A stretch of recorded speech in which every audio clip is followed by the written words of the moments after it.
各位嘉宾，我们现在掌声欢迎今天出席的贵宾以及唐奖第2届得奖人。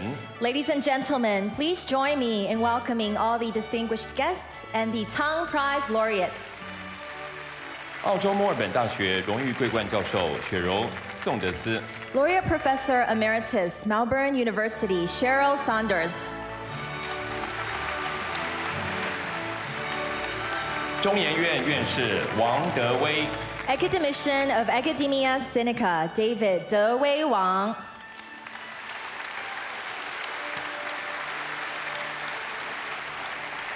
中研院院士龚行健。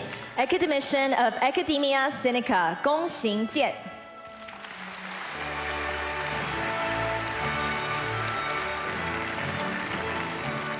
中研院院士刘兆汉。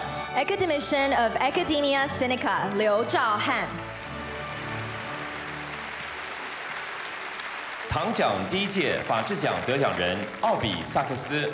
2014 Tang Prize laureate in Rule of Law, L.B. Sachs. 中研院院士王世元。 Academician of Academia Sinica, William 世元王。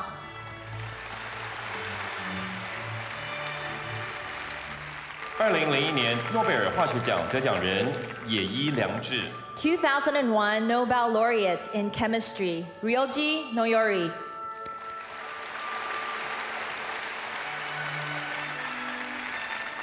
1986年诺贝尔化学奖得奖人李远哲。 1986 Nobel laureate in chemistry, 李远哲。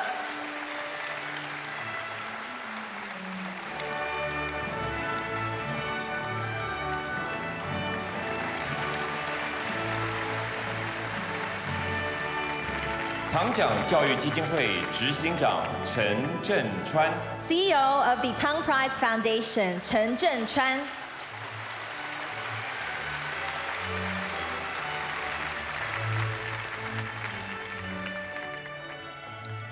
莱布尼兹科学协会会长马塞斯·克莱纳 President of the Leibniz Association, Matthias Kleiner. 唐奖第1届生技医药奖得奖人本树佑。 2014 Tang Prize laureate in biopharmaceutical science, Tatsuku Honjo.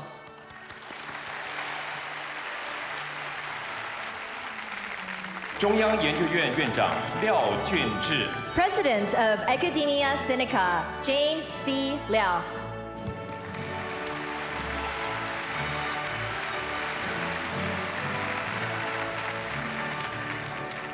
唐奖教育基金会创办人尹衍良。 Founder of Tang Prize Foundation, Samuel Ying.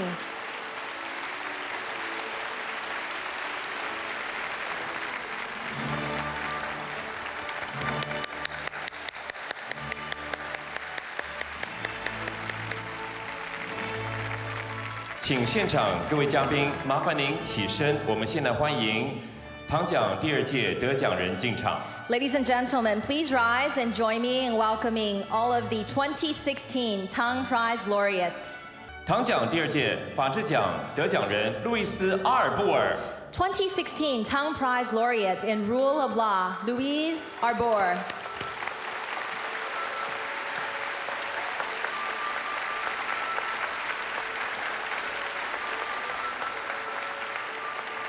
唐奖第2届汉学奖得奖人迪培里，代表人布瑞特·迪培里教授。 Representing 2016 Tang Prize laureate in Sinology, William Theodore DeBerry, Dr. Brett DeBerry.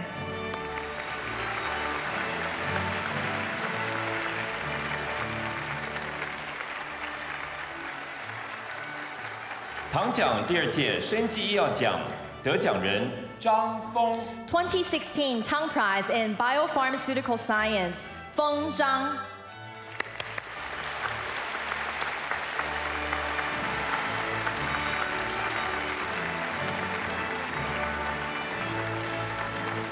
唐奖第2届生技医药奖得奖人珍妮佛·道纳。 2016 Tang Prize laureate in Biopharmaceutical Science, Jennifer A. Doudna.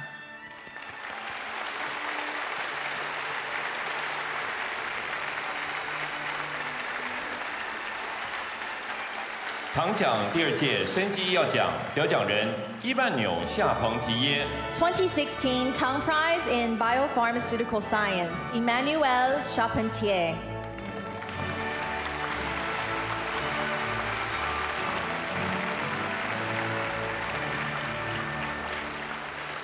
唐奖第2届永续发展奖得奖人亚瑟·罗森菲尔德，代表领奖人阿绪侯·卡吉尔博士。Representing 2016 Tang Prize laureate in Sustainable Development, Arthur H. Rosenfeld, Dr. Ashok Gadgil.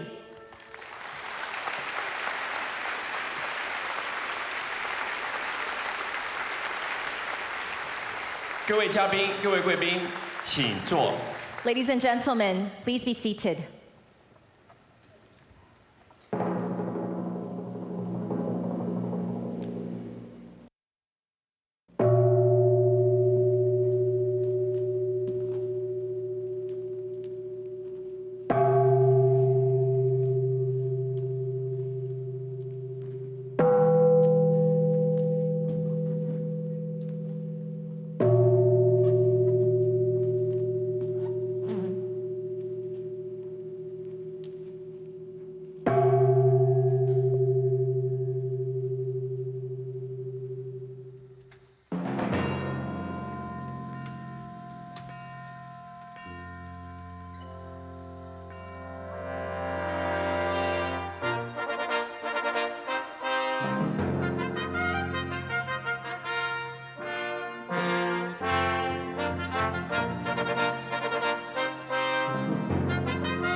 请掌声谢谢长荣交响乐团与指挥葛诺舒马福斯。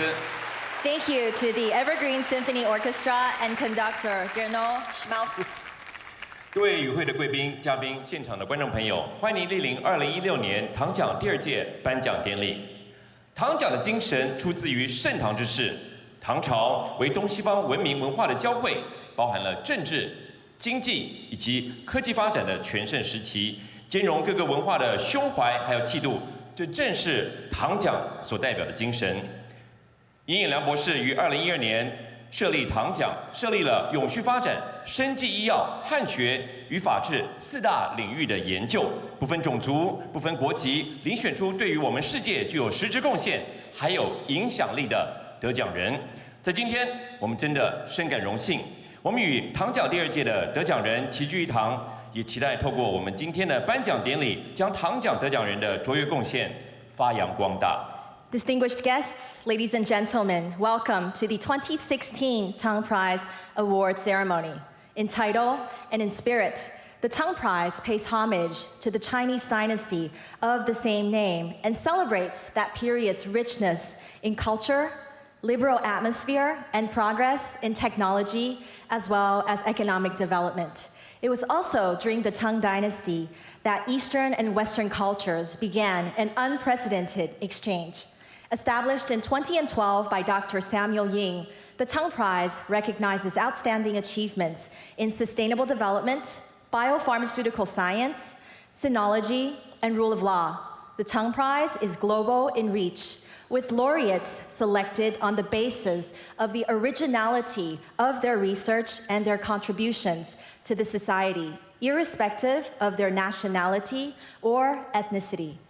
Today, we are graced by the presence of the 2016 Tang Prize laureates, who are leaders and visionaries in their respective fields, as we gather here to celebrate their achievements and contributions. 好的，典礼一开始，我们首先有请财团法人唐奖教育基金会执行长陈振川陈执行长为我们致开幕词。Ladies and gentlemen, please join me in welcoming CEO of the Tang Prize Foundation, Dr. Chen Zhenchuan, to deliver the opening remarks. Our honored laureates, ladies and gentlemen, good afternoon. On behalf of the Tang Prize Foundation and its founder, Dr. Samuel Ying, I welcome you all to the 2016 Tang Prize Award ceremony.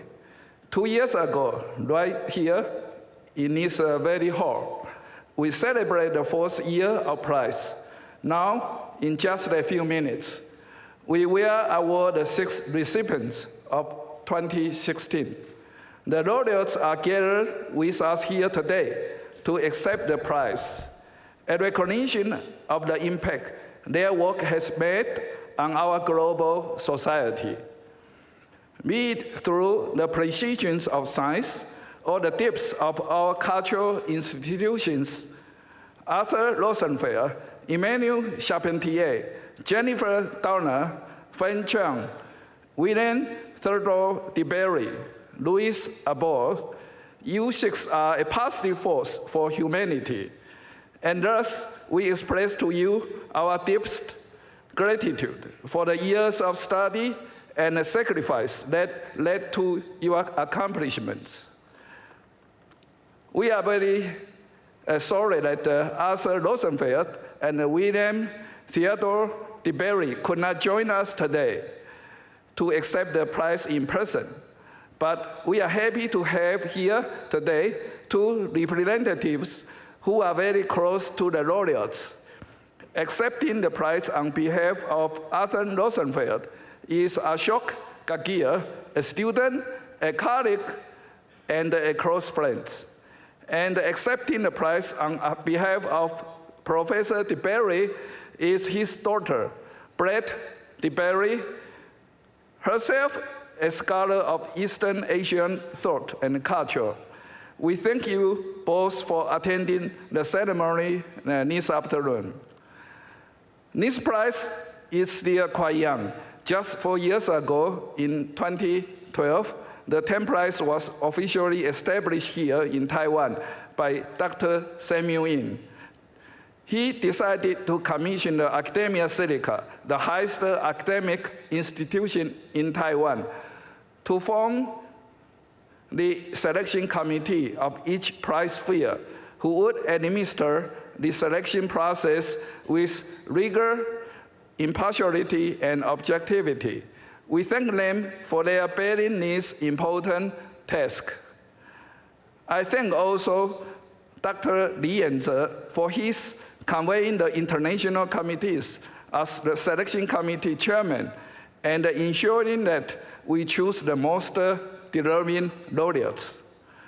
Following the inaugural year, our foundation has made connections with important organizations here in Taiwan and overseas, such as the International Council for Science, Experimental Biology, and the World Academy of Sciences.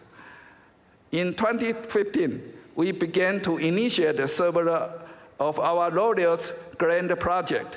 We signed an MOA with Abisax in South Africa to initiate a trust and a project to record the story of that country's constitutional code. We then signed an MOA in Kenya with Mayagus Trust to protect African elephants. This was done under the auspice of Gro Harlem Brundtland. Tasuku Hongjo began his own project that will look deeper into the research that won him the prize in 2014. And Yi Yinsi established a scholarship to support the academic writing of young scholars. In large part, due to such close interaction with our laureates and important international organizations, we have seen a significant increase in nominations. 20 to 70% more nomination letters in prize categories were received this year as compared to 2014, indicating broader recognition and participation from the international community. It also suggests a positive response to the inaugural 2014 prize winners. Welcoming this year's laureate, we have arranged a full week of events, which include a present award ceremony, as well as a concert, lectures, forums, and youth symposiums, arranged in hopes of fostering the spirit of discussion. The forums and symposiums will be held from September 26th to 28th, and we are planting the seeds of inspiration and innovation at the university and high schools throughout Taiwan. Mr. Lin Chuang, previous winner of London Paralympic Games medal, is the winner of 2016 10th Prize Diploma. Her denial for this year interpreted the prize from the perspective of going beyond the present to find new and innovative ideas. That diploma, along with 10th Prize medal, will be awarded in a few moments. We would also like to express our thanks to President Ing-Wen Tsai. She is not here with us at the awarding ceremony today, though she did make some time to receive the laureates this week. And thanks to all of the distinguished guests joining us here to honor 10th Prize laureates today. And lastly, I wish you all happiness and good health. Thank you. 谢谢陈真川执行长的致辞，请执行长回座。Thank you, Dr. Chen. Please be seated. 堂奖的提名以及评选的重责大任是由中央研究院负责，评选委员以提名者之原创性、影响力以及对于我们社会之贡献来作为遴选的标准。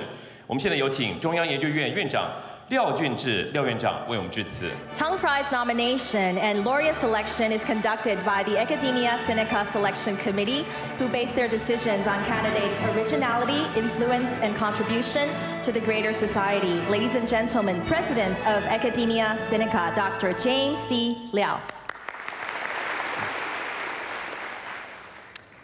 Distinguished guests, ladies and gentlemen, good afternoon, everyone. First, I would like to join Dr. Chen in welcoming you to this important event this afternoon. It is truly my great pleasure to take the stage this afternoon at the award ceremony for the Tang Prize. I'm honored to share this event of such historical importance with you. The theme of this year's prize is Worldwide Tang Prize, while the theme for 2014 was Tang Prize for a Better World. In both cases, one notices that world is a focal point, be it the level or the scope of this international prize. This prize has been referred to by media as the Asian Nobel. It looks forward to and actively pursues a sustainable world. Worldwide Tang Prize, these 4 syllables, carry a deeper meaning than their brevity implies. The Tang Prize recognizes outstanding contributions in 4 categories: sustainable development, biopharmaceutical science, sinology, and the rule of law. This year has seen significant increases in nominations, from 20 to 70%, more than that in 2014. This tells us much about the global reception of the prize, that the prize is gaining in range of influence and level of trust, and that Taiwan has done a great job in holding a prize of this prestige. As a prize of international caliber, the Tang Prize entrusted the entire selection process to Academia Sinica, the highest academic institution in Taiwan. The Academy invites the world's leading experts to sit on independent selection committees, 1 per category. With rigor and objectivity, these committees select the laureates who have made the biggest impact through original contributions to society. This process is a catalyst for academic exchange at the international level. On behalf of Academia Sinica, it is an honor to be a facilitator of such an exchange. The second implication of Worldwide Tang Prize is the philanthropic work of Tang Prize for the benefit of civilization and the sustainability of humanity. The ultimate goal of all research is to improve civilization and promote sustainable living. We use the results of research not just to mitigate problems, but to improve our lives. This is what each researcher wishes to accomplish deep down in their hearts. The 6 awardees here today have without a doubt made a long-lasting impact on the world through their contributions and have inspired us to think and talk about the issues we need to address. They have explored and expanded new frontiers, challenged the existing doctrines, and charted the ways for new discoveries. They are bringing us closer to a sustainable world. Please allow me to express my most sincere congratulations to the 6 awardees. Their winning this award is most deserving, considering their contributions to the community. Also, my thanks to the Tang Prize Foundation, the members of the selection committees, and the many people from all over the world who support the prize. Thanks to their efforts, the prize is becoming more established, more visible by the year. I hope that the world will bring more attention to the 4 fields that the Tang Prize recognizes, which are crucially important to the 21st century. Like all human progress, we reach the next level only by standing on the shoulders of giants, and these are truly the giants we have here. Through their uplifting work, I hope that the coming generations can produce work that is more innovative, more forward-looking, and more impactful to our lives, and lead a human society towards a more harmonious existence. Thank you all. 谢谢廖院长，请院长回座。 Thank you, President Liao. Please be seated. 唐奖之永续发展奖项表彰对于人类社会在地球上永续生存以及发展具有开创性，还有卓越贡献之科学以及技术，包含了工程与建设，包含了能源与环境，还有生态等等的领域。 The Tang Prize in Sustainable Development recognizes those who have made extraordinary contributions to the sustainable development of human societies on Earth through groundbreaking innovations in science and technology in fields such as engineering and construction, energy and environment and ecology. 唐奖第2届永续发展奖颁发给亚瑟·罗森菲尔德。 The 2016 Tang Prize in Sustainable Development is awarded to Arthur H. Rosenfeld. 各位来宾，我们现在有请刘兆汉院士为我们介绍唐奖第2届永续发展奖得奖人。 Introducing the Tang Prize laureate in Sustainable Development is Dr. Liu Zhaohan. Ladies and gentlemen, please welcome Dr. Liu to the stage.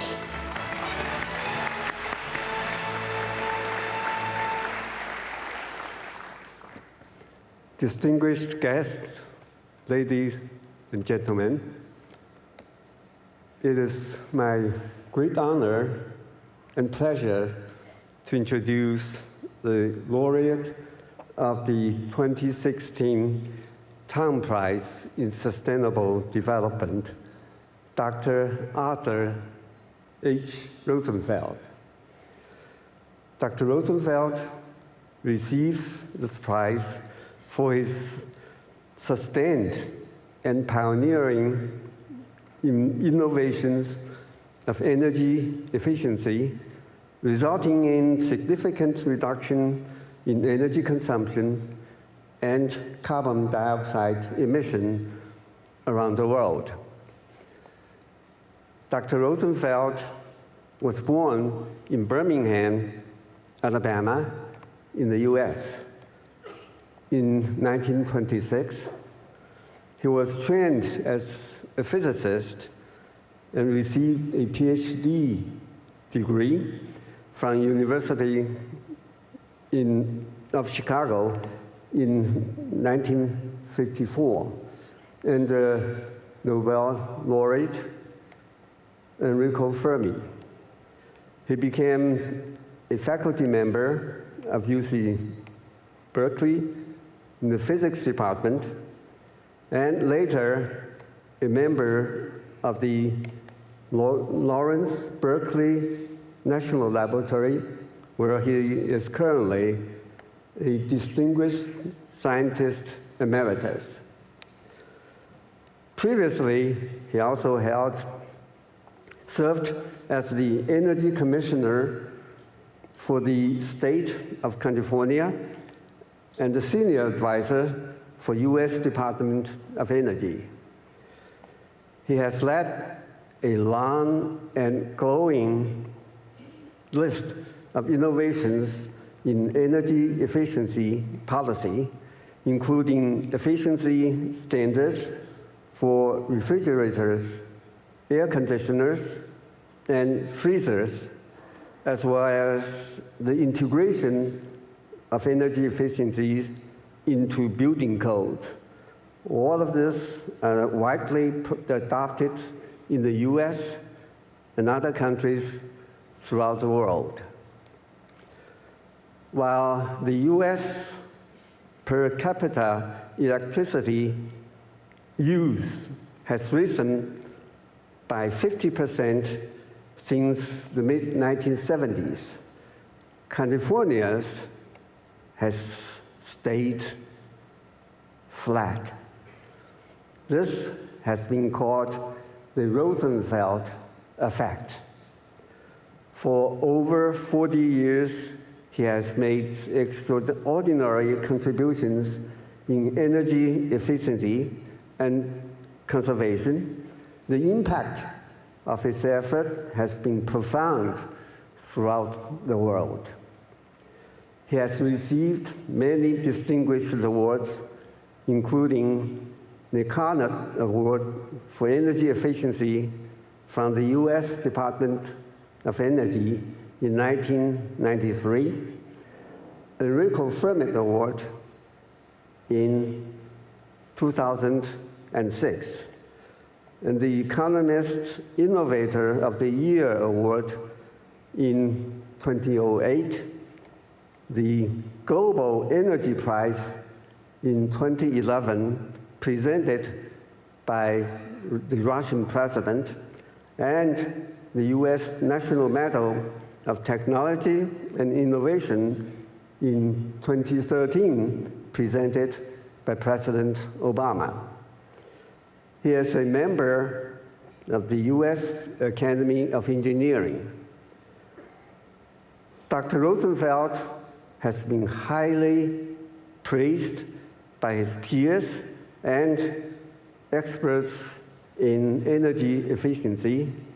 For example, Nobel laureate and former US Secretary of Energy Steve Chu said, "The work art pioneered is now indispensable in how the world transitions to a sustainable future." He has inspired over 2 generations of researchers in the field of energy efficiency. I include myself among those inspired. And former UC Berkeley Chancellor Robert J. Bergenoy said, "The pioneering research of Professor Rosenfeld and his group into energy efficiency and the subsequent adoption of enhanced standards in the US have resulted in the development of comparable standards in many other countries in Europe and in Asia." And Professor Emeritus Robert Sawyer of UC Berkeley said, "Professor Rosenfeld is responsible for the saving of more energy and reducing of more carbon dioxide emission than any individual."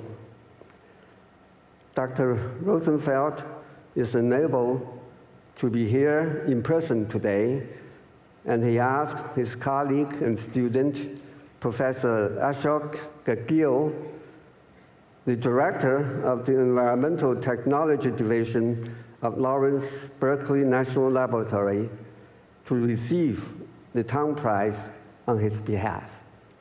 Thank you. 谢谢刘兆汉院士，请刘院士回座。 Thank you, Dr. Liu. Please be seated. 接下来，我们请观赏唐奖第2届永续发展奖得奖人罗森·菲尔德的介绍影片以及得奖感言。 Ladies and gentlemen, now a video about Arthur H. Rosenfeld 2016 Tang Prize in Sustainable Development and also his remarks.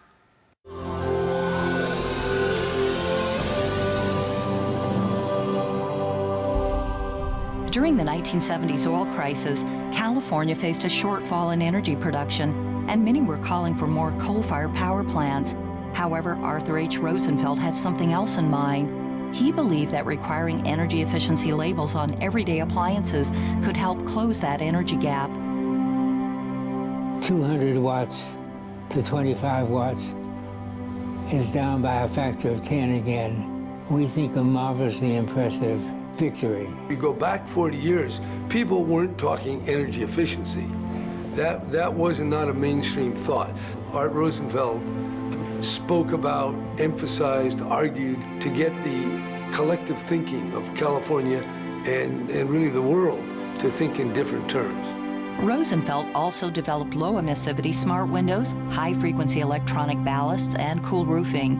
While per capita electricity use in the United States has grown by 40% since the 1970s, per capita electricity use in California has stayed flat. He started this in California. They were later adopted nationally by the Department of Energy. He affected my thinking. He affected the thinking of other people. And so through his work, California became a leader, and through California's leadership, other people were able to follow.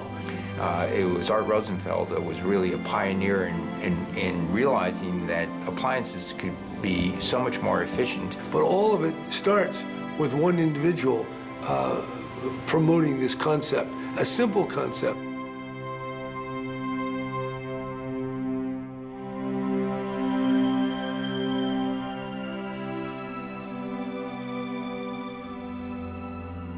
Ladies and gentlemen,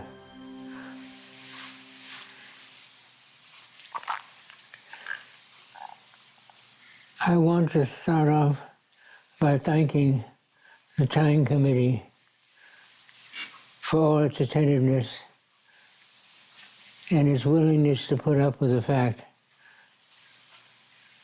that I'm unable, because of my health concerns, to travel from Berkeley to Taiwan and hopefully back again.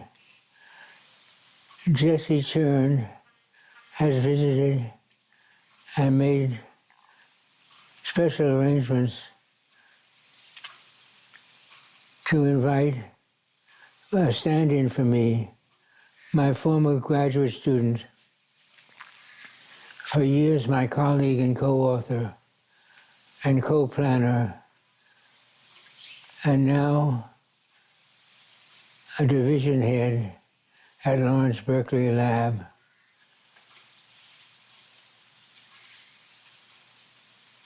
Ashok, I thank you, and Anjali, for many years of collaboration. Tang Prize Committee, I thank you for your flexibility for this great honor. And friends, thank you all very, very much. 接下来颁发唐奖永续发展奖，我们恭请李远哲院士，请就位。 Dr. Li Yuanzhe, may I now ask you to step forward to present the Tang Prize in Sustainable Development.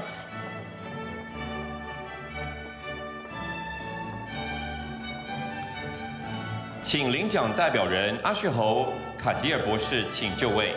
Dr. Ashok Gadgil, may I now ask you to step forward to receive the prize on behalf of Dr. Rosenfeld from the hands of Dr. Li.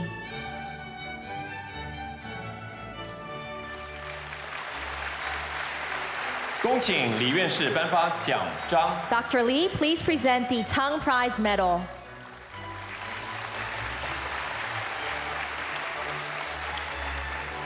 恭请李院士颁发得奖证书。 Dr. Li, please present the Tang Prize Diploma.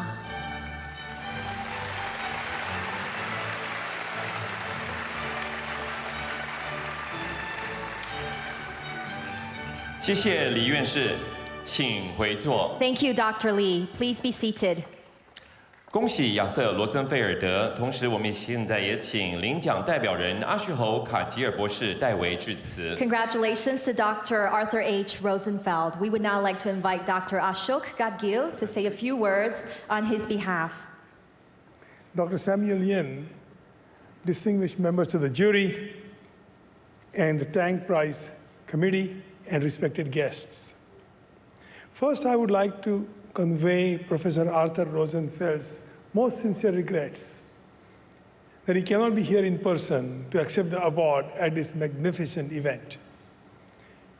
Professor Rosenfeld really was keen to come to Taipei for the award ceremonies. However, his personal physician has absolutely disallowed him from traveling anywhere.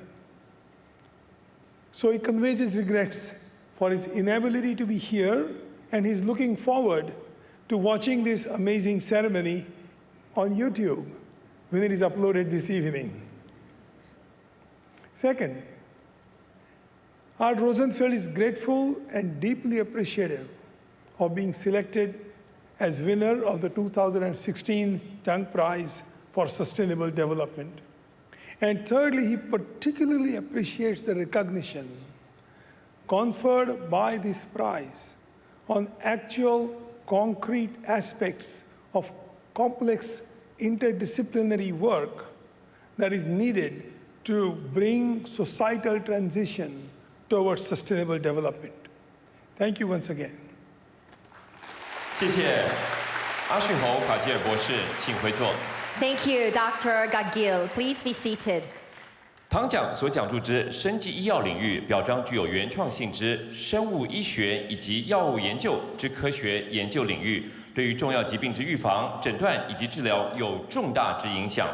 以生技医药来解决我们人类疾病的问题，有助于人类健康之增进。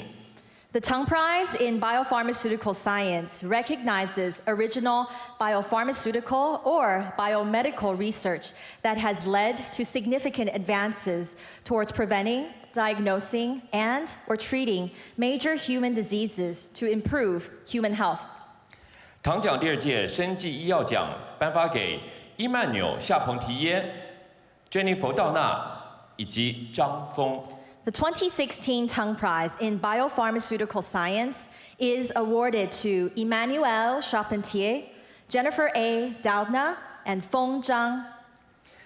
各位来宾，我们现在有请龚行健院士为我们介绍唐奖第2届生技医药奖的3位得奖人。 Introducing the Tang Prize laureate in Biopharmaceutical Science is Dr. Gong Xingjian.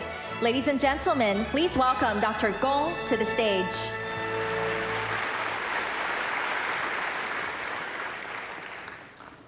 It is my great honor to introduce this year's recipients of the Tang Prize in Biopharmaceutical Science. There are Dr. Emmanuel Charpentier of the Max Planck Institute, Germany, Dr. Jennifer Doudna of UC Berkeley, the United States, and Dr. Zhang Feng of the Broad Institute at MIT and Harvard, USA. What they have been able to do is truly remarkable. Together, they have developed a precise, efficient, and easy-to-use genome editing platform, one that promises to revolutionize biomedical science and disease treatment. What is genome editing? How difficult is it? Perhaps I can give you an example. Just imagine your loved one has a pearl necklace with about 30 pearls, and she asks you to help fix it. You say, no problem, glad to do it. Then you identify the defective pearl, cut it out, and replace it with a good one. Job done, and great. Now suppose your loved one is from a very wealthy family, and the string of pearls she asks you to fix is 3 billion pearls long, 3 billion. Out of pride, you say, no problem, glad to do it. But of course, in this case, you really do have a problem. It would be almost impossible just to find the defective bead among the 3 billion pearls, let alone fix it. What you would need would be extremely precise GPS-guided scissors that can recognize the defective pearl and make exact cut just in the right place. Well, our genome is like the string of pearls. In this case, 3 billion nucleotides or base pairs. A defect in one or more nucleotide could lead to the development of severe diseases. But fixing the problem without damaging other parts of the genome is extremely difficult.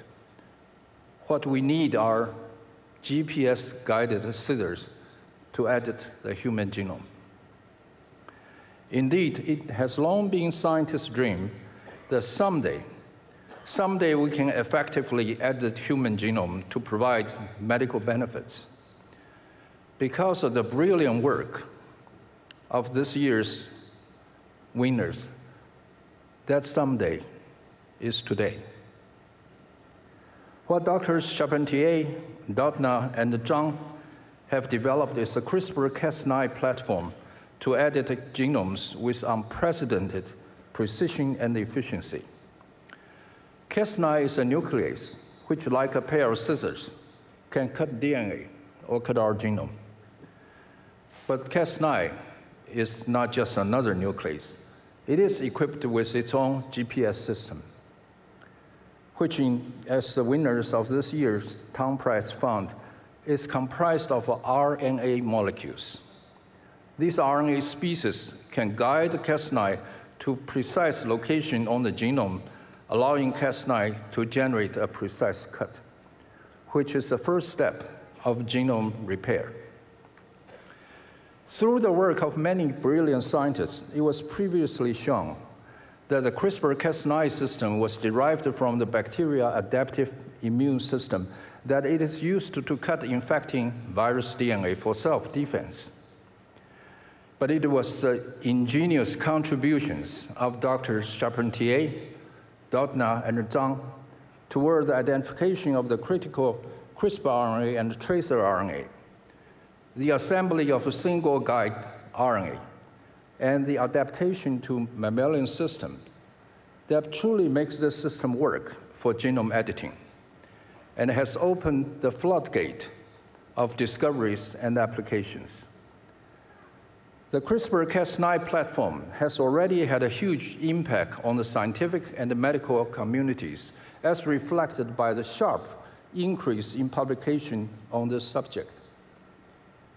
In 2010, there were fewer than 50 such publications, but in 2015, there were more than 1,100 such publications, indicating an explosion of interest in this system. This platform has enormous potential, including in the repair of defective inborn genes, the removal of mutations of cancer genes, and the clearance of infecting viral DNA, just to name a few. Its potential for applications in agriculture and other fields is also huge. Today, we are privileged to recognize the achievements of 3 extraordinary scientists. Dr. Emmanuel Charpentier, a native of France, is well recognized as a world-leading expert in the area of the bacteria CRISPR immune system. She studied microbiology and genetics at Pierre and Marie Curie University in Paris and received a PhD from the Pasteur Institute, France. She's presently Director of Regulation in the Infection Biology Department of the Max Planck Institute for Infection Biology, Germany, while retaining visiting professorship at Umeå University, Sweden, and Humboldt Professor at the Hanover Medical School, Germany. She's a member of the Royal Swedish Academy of Science and a member of the German National Academy of Sciences. Her laboratory contributed to the original discovery that Cas9's activity requires CRISPR RNA and a tracer RNA. Basically, she identified a critical component of the GPS system for Cas9. Dr. Jennifer Doudna, a native of the United States, is a renowned RNA structural biologist. She received her PhD in biochemistry from Harvard University. She's presently a professor at the Department of Biochemistry and Chemical Engineering of the University of California, Berkeley. She's also a Howard Hughes Medical Institute investigator, a member of the US National Academy of Sciences, and a member of the National Academy of Medicine, USA. She, in collaboration with Dr. Charpentier, is credited with the discovery that CRISPR RNA and the tracer RNA can be fused into a single guide RNA for genome editing. Dr. Zhang Feng was born in China and received his higher education in the United States, earning his PhD in chemistry and bioengineering from Stanford University in 2009. He's presently a professor of biomedical engineering in the Department of Brain and Cognitive Sciences and Biological Engineering at MIT. He's a core member of the Broad Institute of MIT and Harvard and the McGovern Institute for Brain Research at MIT. His previous work led to the landmark development of optogenetics technology for regenerating nerve cells. His critical role in CRISPR technology is the first adaptation and demonstration of this in mammalian cells. These three scientists come from different backgrounds: microbiology, chemistry, and engineering. Together, they have developed the incredible CRISPR-Cas9 genome editing platform, which is certain to transform biology, genetics, and medicine, yielding great benefits to mankind. Many believe that this is among the greatest discoveries in the history of genome research, rivaling molecular cloning and PCR technologies. For these breakthrough accomplishments, we congratulate Dr. Emmanuel Charpentier, Dr. Jennifer Doudna, and Dr. Zhang Feng. Thank you. 谢谢龚行健龚院士，请龚院士回座。 Thank you, Dr. Gong. Please be seated. 接下来我们一起来欣赏的是唐奖第2届生技医药奖3位得奖人的简介影片。 Ladies and gentlemen, now a video about the Tang Prize laureates in biopharmaceutical science.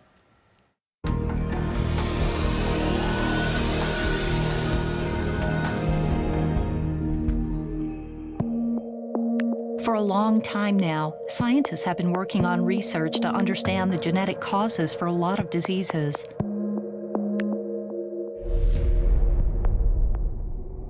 Every cell in our body contains a copy of our genome with over 20,000 genes and 3 billion letters of DNA. Emmanuel Charpentier, Jennifer Doudna, and Feng Zhang developed a CRISPR-Cas9 system that can either delete or replace unwanted genes. With this interest, we came to the CRISPR-Cas system. We identified bioinformatically 2 RNAs that were expressed in S biogenes. So one is a tracer RNA, and the other one is a CRISPR RNA of the CRISPR-Cas9 system. To look for a particular sequence of letters in the DNA code of a cell. And when the protein finds that sequence of letters, making a cut to allow us to then replace it with a piece of DNA that's no longer able to cause the disease. The editing, in principle, could be done outside the body by removing stem cells of the blood from a patient, correcting them outside the body. Then we can transplant the cells back into the patient, and the cells will be able to produce new red blood cells that would cure sickle cell disease. Unlike previous methods, it can be used to target many mutated genes at once in cancer or other diseases which involve multiple mutations. Improve plants, we can use it to screen for new traits that confer either viral resistance or drought resistance, make crops more robust, and be cultivatable even in very harsh conditions. The opportunities with human embryo editing are enticing in a way, because one could imagine correcting a genetic disorder that would then never be transmitted to future generations. Programmable in an easier fashion, and it's also less costly, and it's also more versatile. This is important to say, in the sense that CRISPR-Cas9 allows not only to act directly on the DNA, but also to change the expression of the DNA. Agriculture, drug development, fighting disease, preventing congenital defects, and even curing cancer. A simple yet incredibly powerful new genetic technology, CRISPR-Cas9 system is revolutionizing today, and tomorrow is bigger than you think. 我们先来恭请野医良知博士请就位，准备颁发唐奖第2届生技医药奖。 Dr. Ryoji Noyori, may I ask you to step forward to present the Tang Prize in Biopharmaceutical Science.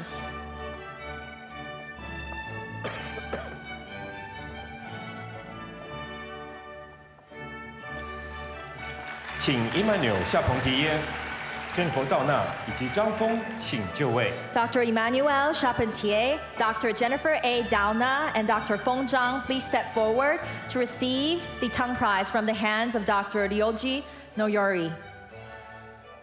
恭请野医良知博士颁发奖章给伊曼纽夏彭提耶博士。 Dr. Ryoji Noyori, please present the Tang Prize medal to Dr. Charpentier.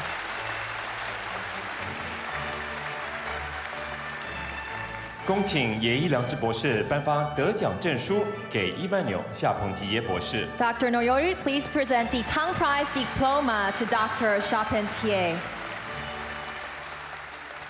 Thank you, Dr. Charpentier.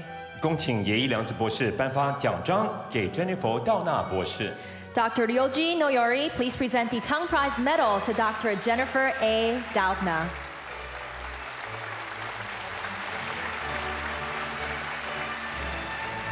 恭请爷一良子博士颁发得奖证书给珍妮佛·道纳博士。 Dr. Noyori, please now present the Tang Prize Diploma to Dr. Jennifer A. Doudna. Thank you, Dr. Doudna. 恭请爷一良子博士颁发奖章给张峰博士。 Dr. Noyori, please present the Tang Prize Medal to Dr. Feng Zhang.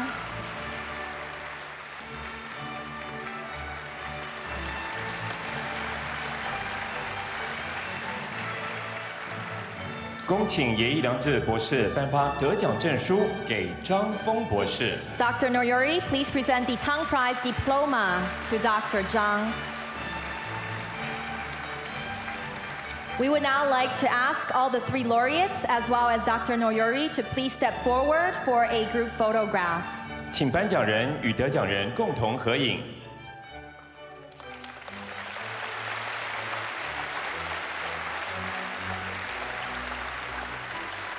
Thank you very much. Dr. Charpentier, please remain on stage. Dr. Noyori, Dr. Doudna, and Dr. Zhang, please be seated. 我们现在有请伊曼纽·夏彭提耶博士致辞。 Now we would like to invite Dr. Emmanuelle Charpentier to deliver her remarks.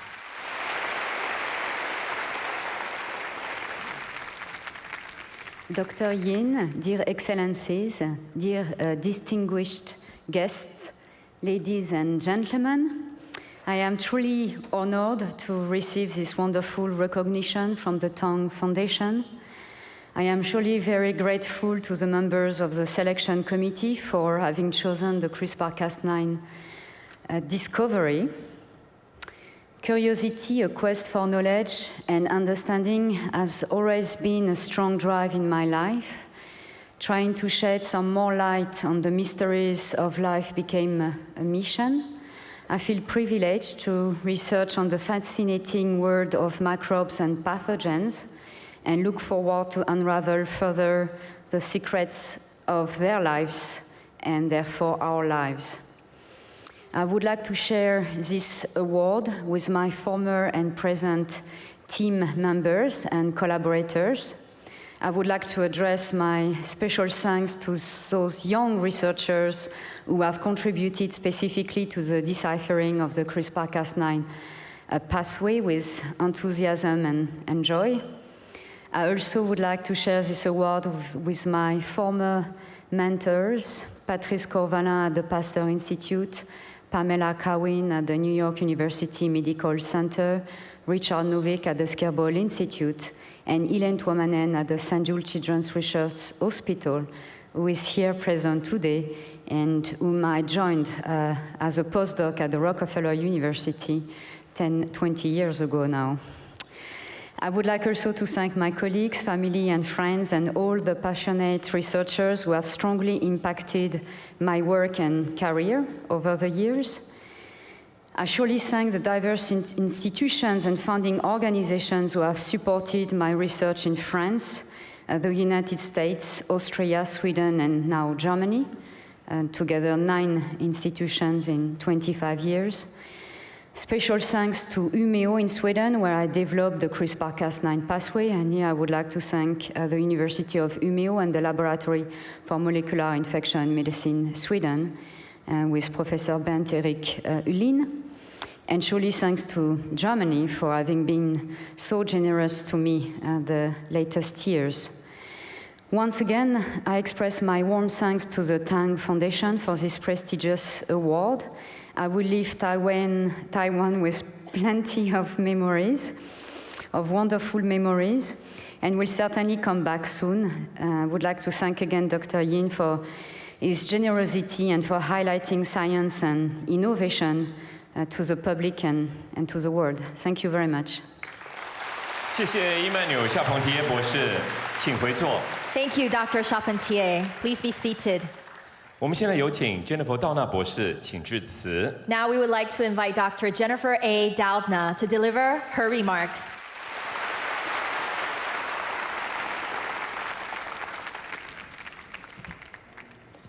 Wow, well, this is just an amazing evening, an incredible event. As a girl growing up in Hawaii, dreaming of becoming a scientist, I can tell you I never would have dreamed to be standing here in front of you today. It's an incredible experience. Like my colleagues, I would like to, of course, thank the Tang Foundation and Dr. Samuel Yin. I think that, along with the members of the prize selection committee, I really am grateful for your recognition of this work and the work of so many colleagues that have contributed to this field. It's a real passion of mine to support fundamental research in science, and I think that this prize honors the work that has been done by so many to understand fundamental biology and explore where nature can take us. And in this case, it took us clearly in a very, very interesting and very unexpected direction. So I would like to also thank some people that have been very special to me in my personal life and in my career. I'd like to start by thanking my spouse, Jamie Kate, a professor at University of California, Berkeley, with whom I share a life and our life in science, as well as our personal life together, and our son, Andrew, 13 years old, who's a budding scientist in his own right. I'd also like to thank a number of mentors who have been incredibly important to me in my career. Jack Shostak, Tom Check, Sharon Panasenko, Fred Grieman, Tom Stites, Joan Stites, Robert Tejan, and Michael Botchin in particular, wherever you are tonight. I'm really thinking about all of you and very grateful for your support over the years. I also want to acknowledge, as Emmanuel did, the work of the students and postdocs in our laboratories who contributed to this work. It was a great pleasure to work with all of you, and I'd like to, in particular, mention Martin Janek, who's now a professor at the University of Zurich in Switzerland, Stephen Lin, who's here now on the faculty at Academia Sinica, and Christoph Chylinski in Emmanuel's lab, a student who worked together with Martin to do a lot of the work that is being recognized this evening. And finally, I'd like to thank my family members, my parents and my sisters, Sarah and Ellen Doudna, and the friends and the supporters that have encouraged me along the way in my scientific career. Thank you to all of you for being here tonight and for honoring fundamental research and the technologies that come from it for the improvement of human health and the world that we live in. Thank you very much. 谢谢 Jennifer 道纳博士，请回座。 Thank you, Dr. Doudna. Please be seated. 我们现在有请张峰博士，请致辞。 We would now like to invite Dr. Feng Zhang to deliver his remarks.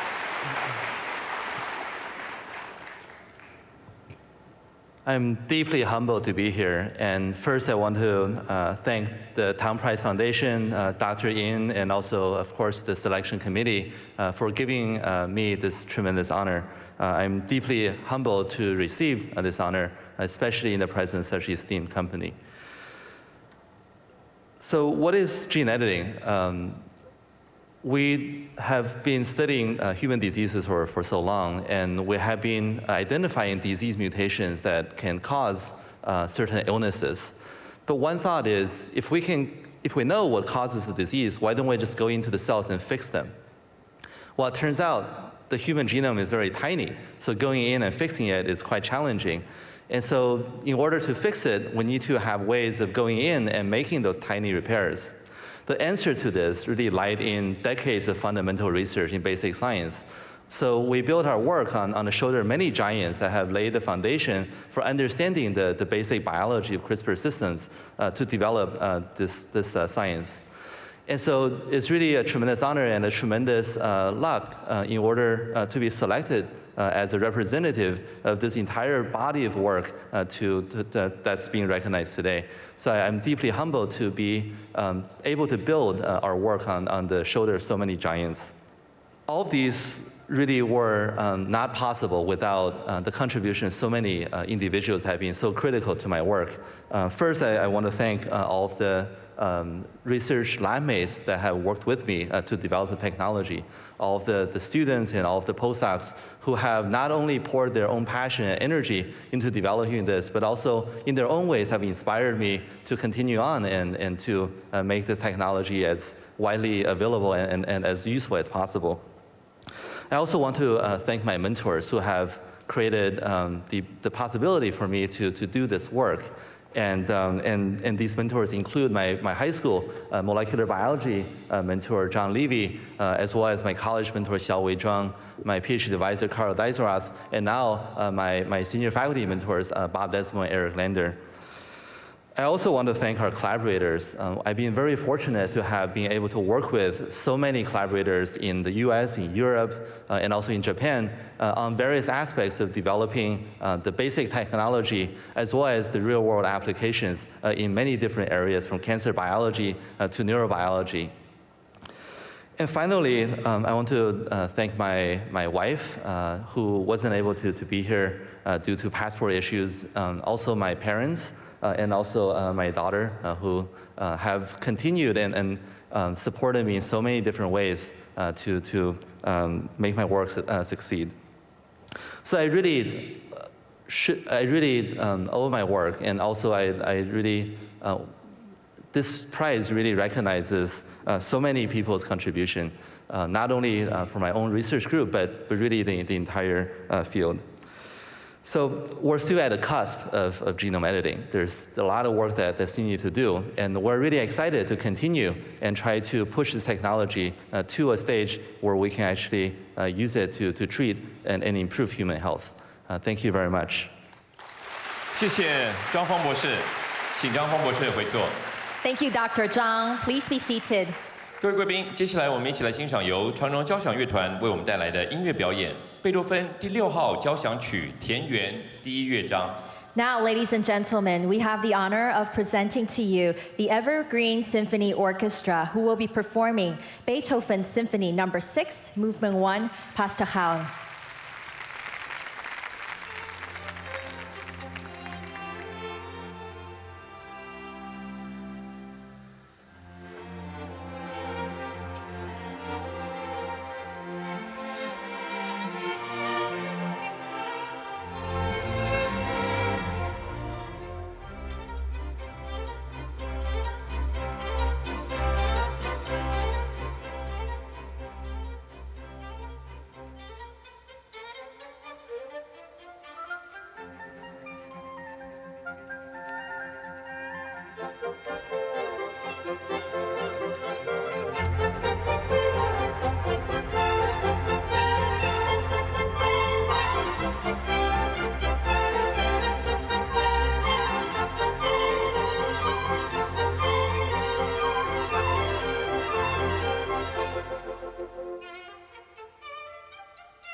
各位嘉宾，唐讲所讲述之汉学，意指广义之汉学，包含了研究中国以及其相关之学术，如思想、历史、文字、语言、考古、哲学、宗教、经学、文学以及艺术，不包含文学以及艺术创作等等的领域。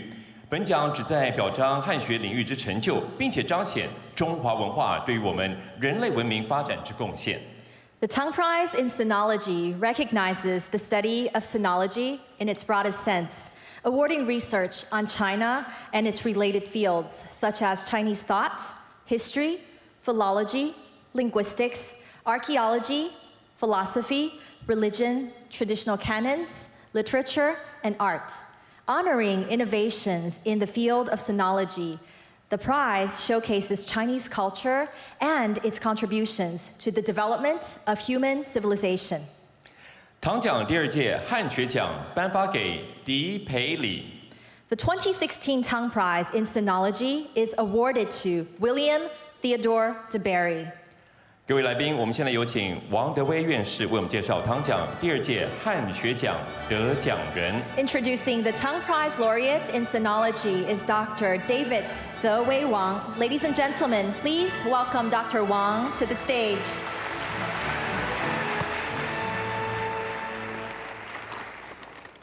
Well, good afternoon, ladies and gentlemen.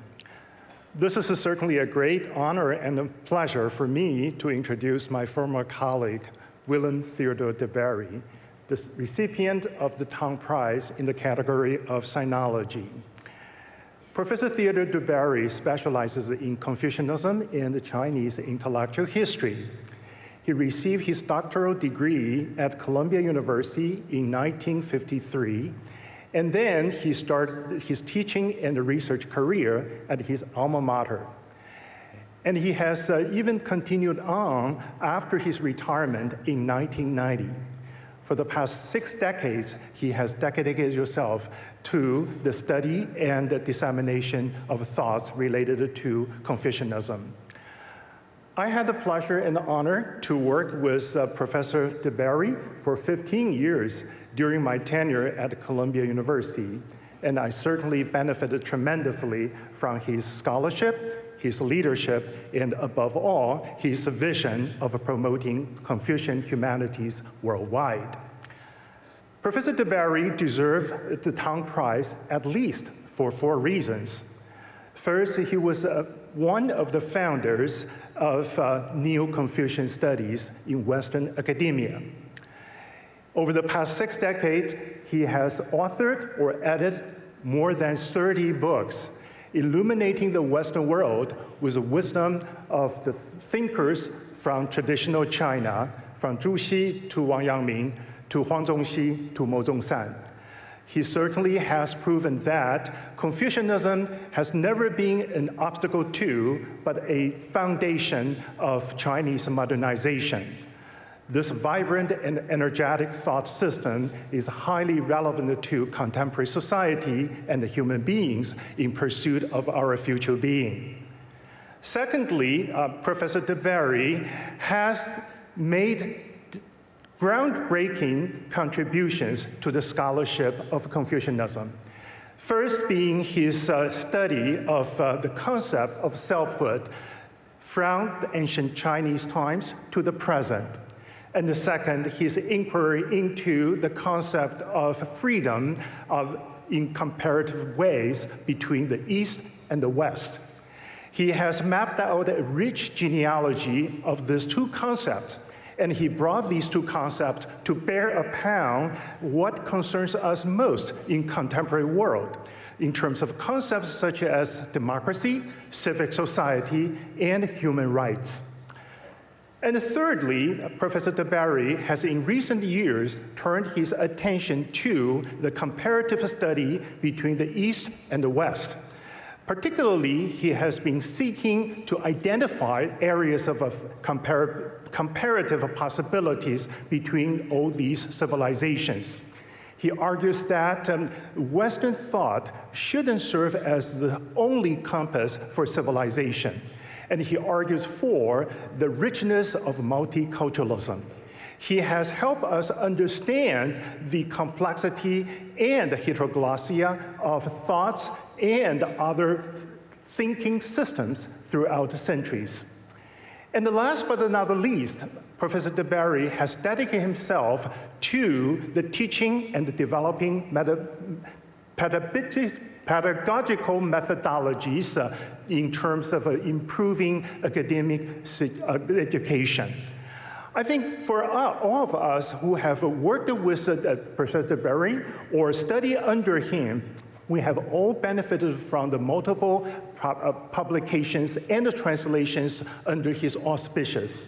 Particularly, his sources of Chinese tradition has become the key text to our understanding and the learning and the teaching of Chinese culture in so many different ways, culturally, politically, and particularly intellectually. Above all, Professor William Theodore DeBerry has fostered the common ground for our mutual understanding in terms of how to improve the welfare and the well-being of civilizations across the East and the West. Today, Professor DeBerry is not being able to be with us, but I think wherever he is, I want him to know that we are all paying our respect to him and we all love him. Ted, you are the winner. Thank you very much. Thank you. 谢谢王德威院士，请王院士回座。 Thank you, Dr. Wang. Please be seated. 接下来我们一起来欣赏的是唐奖第2届汉学奖得奖人狄佩里的介绍影片以及得奖感言。 And now, ladies and gentlemen, a video about William Theodore DeBerry, 2016 Tang Prize laureate in sinology, and also his remarks.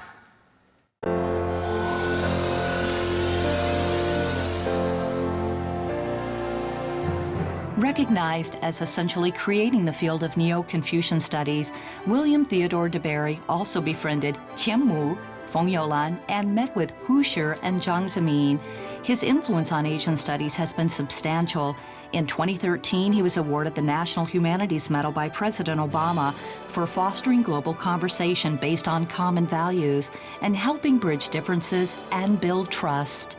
他的Neo-Confucianism 呢是比受名理学还宽广的。我们如果真的是要就中国自己的特色和关系来了解中国，那就不应该用西方的观点。所以呢，是认为应该是内在于儒家的思想。 Professor DeBerry began his career in 1949 at Columbia University. He's personally written 31 books and was editor-in-chief of a major project to translate East Asian classics and primary sources into English. That they emphasize conversation, but it's particularly the Confucians that emphasize conversation. Sometimes the focus in Buddhism or Taoism. Even now, at age 97, he continues to teach and converse with students. This year, he was awarded the Tang Prize in Sinology. William Theodore DeBerry is certainly worthy of this honor.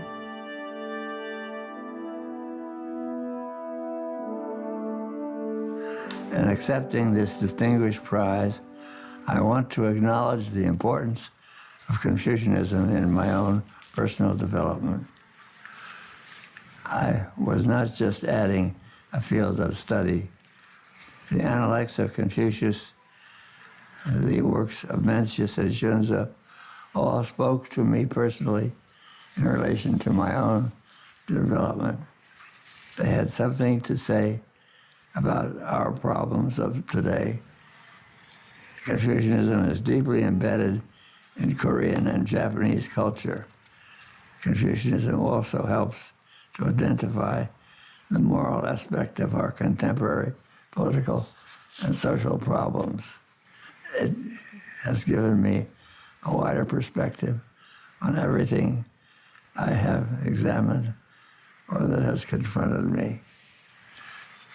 I am also glad to take this occasion to introduce my daughter, Brett, who has been very close to my work over the years, and who is also a scholar in her own right, and very qualified to speak on this occasion. Thank you very much. 我们现在请王世元院士请就位颁发唐奖第2届汉学奖。Dr. William Shi Yuan Wang, may I now ask you to step forward to present the Tang Prize in Sinology.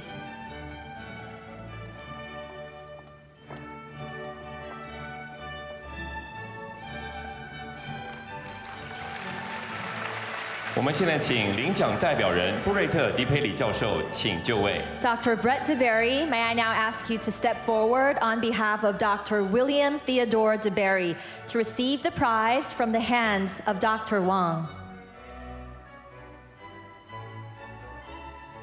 恭请王世元院士颁发奖章。Dr. Wang, please present the Tang Prize medal.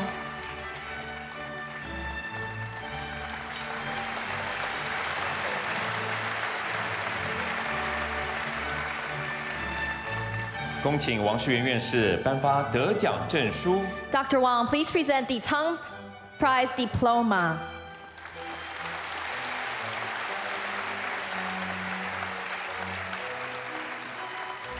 谢谢王世元院士，请王院士回座。Thank you, Dr. Wang. Please be seated.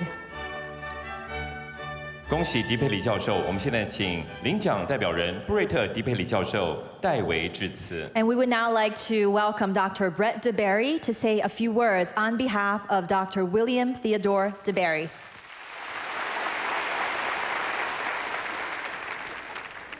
My father, William Theodore DeBerry, would like to convey his deep appreciation for this award and his thanks to Tang Prize founder Samuel Yin, to Professor David Dewey Wang, to Dr. James Liao of Academia Sinica, and to the many, many members of the Tang Foundation who extended such enormous and detailed consideration to us over the months since the announcement of the prize. Even more than the prize itself, my father is moved by the ideals that the prize is meant to honor, and by a kind of idealism he glimpsed in it. In looking over the events planned for these 5 days, he could not but be struck by the number of teaching occasions, such as the Masters' Forums, that were included in it. These suggest that the focus of the Tang Prize is not so much on conveying an award to an individual, as on presenting individuals who can serve as examples to the young people who must guide our world, indeed our planet, into the future.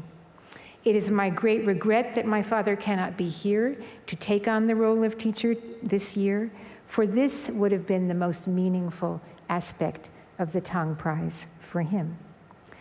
When my father began his study of China, East Asia was rapidly being engulfed by the devastation of a global war. He was studying Chinese in 1941 when he was recruited by the United States Navy for the intensive study of Japanese. He was sent to war, where he worked with naval intelligence as a Japanese translator, culminating in being stationed in Okinawa during the Battle of Okinawa, after which he proceeded to the early occupation of Japan. In 1948, he once again returned to his study of Chinese as a Fulbright scholar at Yenjing University in Beijing and then Lingnan University in Guangzhou. My father has said that when he returned from China to Columbia for graduate study in 1949, it was Ryusaku Tsunoda, a Japanese scholar and librarian, who brought home to him the profound importance of Confucian thought for understanding the history and cultures of East Asia. As my father said in the video, through Confucian thought, he felt he was able to more deeply understand China, Japan, and Korea. Just as my father's knowledge of Confucian thought often came from the unanticipated twists of events in his life, and from unexpected sources. He never regarded Confucianism as the property of a particular national tradition, as a cause for national chauvinism, or as a system of thought whose superiority had to be demonstrated. His approach was always comparative. He preferred to see how different books talk to each other across differences of time, space, and culture, how different writings, how even what we think of as one single tradition, in that tradition, different writings are continuously engaged in a debate over the most challenging questions of how to live in this world. Only after watching him for many years, I came to understand that my father's habit of teaching two texts together demonstrated that the meaning of one book or one text alone is never complete. A text has to be open to question in order to live on. A classic is not a museum piece, as he says. His love of Neo-Confucian texts as conversations closely mirrors his own pedagogical ideal. Teaching should be a conversation. It is often thought that a prize is given for intellectual achievements or work that is completed. But even at the age of 97, I do not think my father regards his work as completed. More than ever today, it is the questions posed by human knowledge, not only its application, the meaning of human expression, that we must confront. How do we live in a world today that is almost as uncertain and turbulent as the one my father faced as a young man? My father has been concerned that the conduct of such conversations, the idea that is central to the humanities, has been overshadowed in American universities now by a technical and careerist atmosphere. And even in many East Asian universities, texts once deemed classics are no longer being taught. The conversation with the past seems to be fading, and immense and rich resources for human thought neglected. For this reason, more than any other, he is grateful for the Tang Prize and for the idealism it represents about the importance of conversations in the humanities for the 21st century world. Thank you very much. 谢谢布瑞特·迪佩里教授，请回座。Thank you, Dr. Brett DeBerry. Please be seated. 唐讲所讲述之法治领域，基于人生而平等之信念，个人包含了国家以及国际组织接受到法律之规范。唐讲提倡法律应该要兼顾正当程序，还有实体正义，为和平、为人权、为永续发展而奋斗，以追求我们人类与大自然之共同福祉为最高的目标。唐讲所设置之法治奖，其讲述对于法律理念还有实践有创新，进而对于法治之实践有卓越贡献之个人以及机构。The Tang Prize in Rule of Law recognizes individuals or institutions who have made significant contributions to the rule of law, reflected not only in the achievement of candidates in terms of the advancement of legal theory or practice, but also in the realization of the rule of law in contemporary societies through the influences or inspiration of the work of the candidates. 唐奖法治奖颁发给路易斯·阿尔布尔。The 2016 Tang Prize in Rule of Law is awarded to Louise Arbour. 各位来宾，我们现在有请雪柔·宋德斯荣誉桂冠教授为我们介绍唐奖第2届法治奖得奖人。Introducing the Tang Prize laureate in Rule of Law is Laureate Professor Emeritus Cheryl Saunders. Ladies and gentlemen, please welcome Professor Saunders to the stage.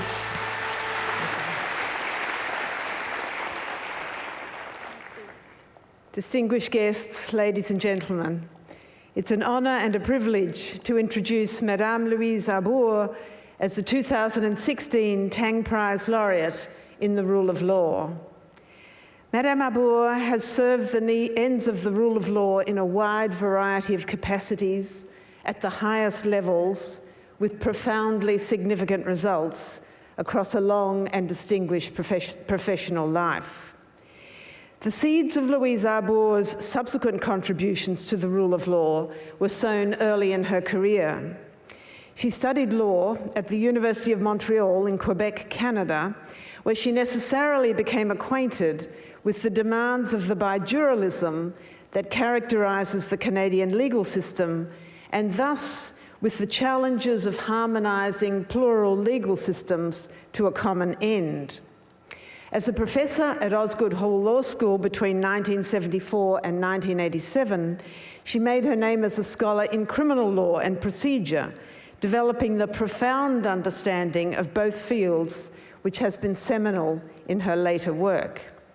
This period also, however, saw her in a leadership role in the Canadian Civil Liberties Association, and thus began another pattern that repeated throughout her career: the practical application of a deep reservoir of knowledge and skills to areas of acute need, driven by concerns about human rights and commitment to remedy injustice. Louise Arbour's judicial career began with her appointment to the Supreme Court of Ontario in 1987, from which subsequently she was elevated to the Ontario Court of Appeal. And during this period, we again see her active engagement with pursuit of the rule of law in practice, this time leading a commission of inquiry into the treatment of women, including Aboriginal women, in the prison system of Ontario, with flow-on benefits for the correction system in Canada as a whole. Louise Arbour remained a Justice of the Court of Appeal until 1999, when she was appointed to the Supreme Court of Canada, the apex court in the Canadian judicial system. For a critical period from 1996 to 1999, however, she was on leave from the Court of Appeal to carry out a new appointment as Chief Prosecutor for the International Criminal Tribunals of the former Yugoslavia and Rwanda. In this capacity, she made a formative contribution to international criminal justice during its critical establishment phase, to which I will return. Louise Arbour took up her position on the Supreme Court of Canada in 1999, where she served with distinction, making a particular mark in cases applying the Canadian Charter of Rights and Freedoms. Nevertheless, in 2004, she returned to the international legal arena, this time as the United Nations Commissioner for Human Rights, at a typically challenging time in the international human rights system, during which the United Nations Human Rights Council was established. And then finally, expanding the range of her engagement further still, from 2009 to 2014, she took on the responsibilities of President of the International Crisis Group, an international NGO working, and I quote, to build a more peaceful world through careful analysis and policy advice on some of the most intractable conflicts around the world. Throughout these extraordinary decades, Louise Arbour continued to share her unique insights with considerable generosity through high-profile addresses, interviews, and publications, making a continuing mark on international human rights law and practice by this means as well. It's impossible to summarize Louise Arbour's many contributions to the rule of law during this time in a short introduction. I hope that an impression of their significance and range has emerged from this outline of some of the key moments in her career. But let me elaborate a little further on what might rightly be viewed as her most original and path-breaking achievement as Chief Prosecutor to the War Crimes Tribunals from 1996 to 1999. It's hard to overstate the difficulties of institutionalizing international criminal justice during those early years, to deal with some of the most egregious international legal crimes which would not and could not be dealt with in any other way. The field of international criminal law was almost completely new. Novel judicial institutions had to be established. States needed to be persuaded to participate and then to cooperate. prosecutorial procedures had to be devised that were both workable and accepted as fair across different national legal cultures. Very high-profile accused persons, sometimes with the most powerful supporters, needed somehow to be brought to book. Overcoming these and other obstacles to placing this critical aspect of the international rule of law on a more stable foundation were the accomplishments of Louise Arbour's period as prosecutor. Her substantive successes during this time are easily recounted. She secured the first conviction for genocide since the 1948 Convention came into effect, and the first indictment for war crimes of a sitting European head of state, and so on. But more importantly still, she helped to make international criminal justice a reality in ways that ultimately came to fruition in the establishment of the International Criminal Court. She did this through creative ingenuity, drawing on long experience of the demands of criminal procedure, now applied in the international sphere, through dogged persistence combined with admirable powers of persuasion, and through the force of her commitment to justice framed by law, which has characterized her working life. So I present to you Louise Arbour, the 2016 Tang Prize Laureate for the Rule of Law. Thank you. 谢谢雪柔桑德斯荣誉桂冠教授，请回座。 Thank you, Professor Saunders. Please be seated. 好的，接下来我们一起来欣赏的是唐奖第2届法治奖得奖人的简介。 Ladies and gentlemen, now a video about the Tang Prize laureate in Rule of Law.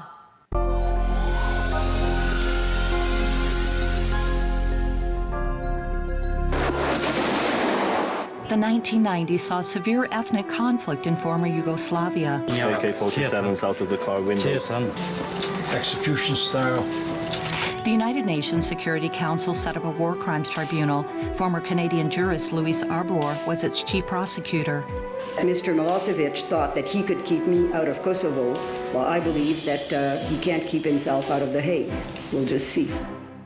Through conviction and persistence, Arbour turned the ICTY around in delivering justice, culminating in her indictment of former Serbian President Milosevic. At the same time, she was in charge of the UN tribunal to investigate the Rwandan genocide. Sexual violence, generally rape, had not been historically prosecuted, but it was important. Now we say it, a weapon of war. It's part of the war strategy to humiliate the enemy or the population, to demoralize, break out the social fabric of victimized communities where men and women are pulled apart. As UN High Commissioner, she protected the human rights of people in Darfur, Chechnya, Uganda, and others. Now, in her 70s, she's still active in the international legal field and volunteers to help the homeless solve legal disputes in her hometown. Louise Arbour insists on achieving goals through the law and continues to make contributions to human rights and justice. 我们现在请唐奖第1届法治奖得奖人奥比萨克斯，请就位颁发唐奖法治奖。 2014 Tang Prize laureate in Rule of Law, Justice L.B. Sachs. May I now ask you to step forward to present the Tang Prize in Rule of Law. 请路易斯·阿尔布尔，请就位。 Justice Arbour, may I now ask you to step forward to receive the prize from the hands of Justice Sachs.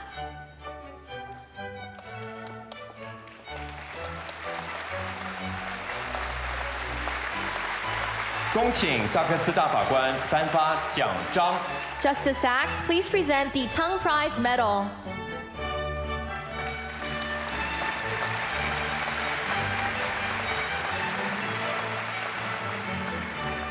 恭请萨克斯大法官颁发得奖证书。 Justice Sachs, please present the Tang Prize Diploma.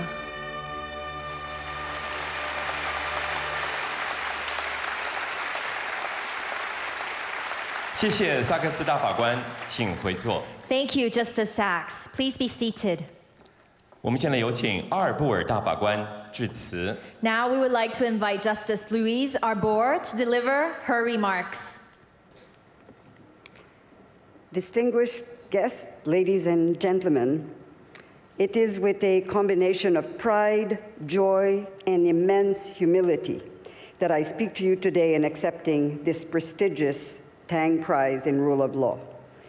I'm particularly honored to be following in the footsteps of Justice Albie Sachs, the first recipient of this prestigious award, and I'm also delighted to have an opportunity to interact with my fellow laureates, to whom I wish to offer my most sincere congratulations. Needless to say, as you've seen today, their accomplishments add considerably to the modesty with which I received today's accolade. In receiving the 2014 Tang Prize in Sustainable Development 2 years ago, Gro Brundtland expressed the hope that more women would join the ranks of the Tang laureates. I think she'd be very pleased to see today the shining stars with whom I share the podium. In the course of my professional career in Canada and abroad, I have seen firsthand long entrenched inequalities, even in mature democracies, and also the collapse of legal order in wartime. But I have also seen the restorative force of an environment where power is constrained by rules, and the rules themselves are anchored in the pursuit of justice and human fulfillment. Like many women of my generation across the world, I grew up in a society where laws perpetuated gender inequality and permitted a multitude of discriminatory practices reflecting the lack of political power of minorities whose voices were drowned in majority rule. Two events in particular have anchored my belief in the law as a force for good and in the rule of law, properly construed, as one of the most important organizing principles of peaceful communal life. The first such event is the coming into force of the Canadian Charter of Rights and Freedoms in 1982.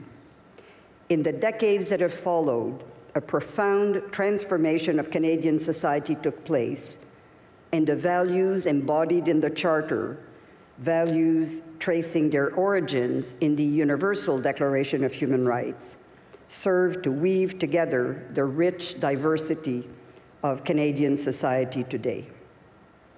The second event, which marked my continued pursuit of rule of law principles as an investment in peace and progress, was the birth of the international criminal justice system, in which I was very privileged to play an early part.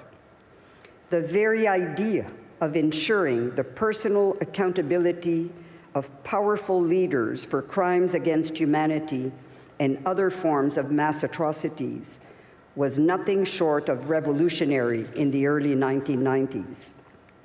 Those who deplore the slow pace of the evolution to date of international criminal justice should not despair. The obstacles, juridical as well as political, are numerous. Many powerful men who have long succeeded in shielding themselves behind the protective cover of state sovereignty will not easily surrender their privileges. But the force of the idea of justice and accountability and the mobilization that it has generated will, over time, be truly transformative. As we move forward as a global society propelled by knowledge and scientific advances unimaginable not so long ago, we should forever resist the irrational forces that pull us apart. And as we promote the advancement of the rule of law, we should not settle for a world simply ruled by laws. Both the apartheid regime in South Africa and Nazi Germany's were ruled by laws, unjust, discriminatory, harmful, despicable laws. The rule of law is not blind to the content of the law. It's not content to assert that no one is above the law. It also proclaims the equal protection and equal benefit of the law, and it requires that laws be just, and justly enforced. The idea of law as a great liberating force was best expressed by 18th century French cleric Lacordaire, who said, "Between the rich and the poor, between the master and the servant, between the strong and the weak, it is freedom that oppresses and the law that sets free." Thank you very much. 谢谢阿尔波尔大法官，请回座。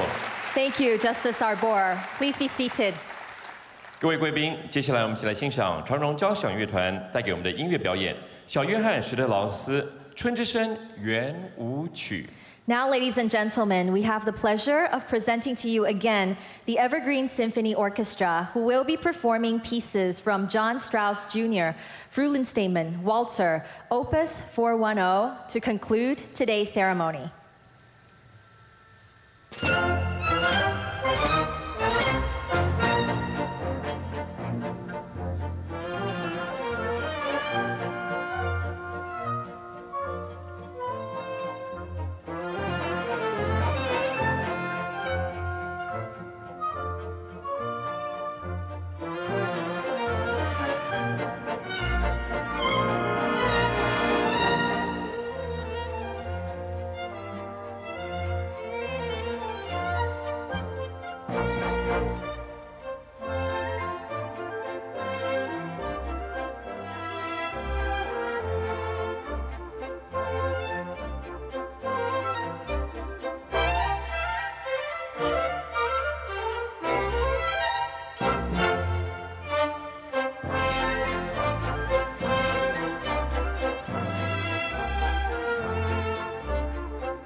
谢谢长荣交响乐团与指挥奎诺舒马福斯。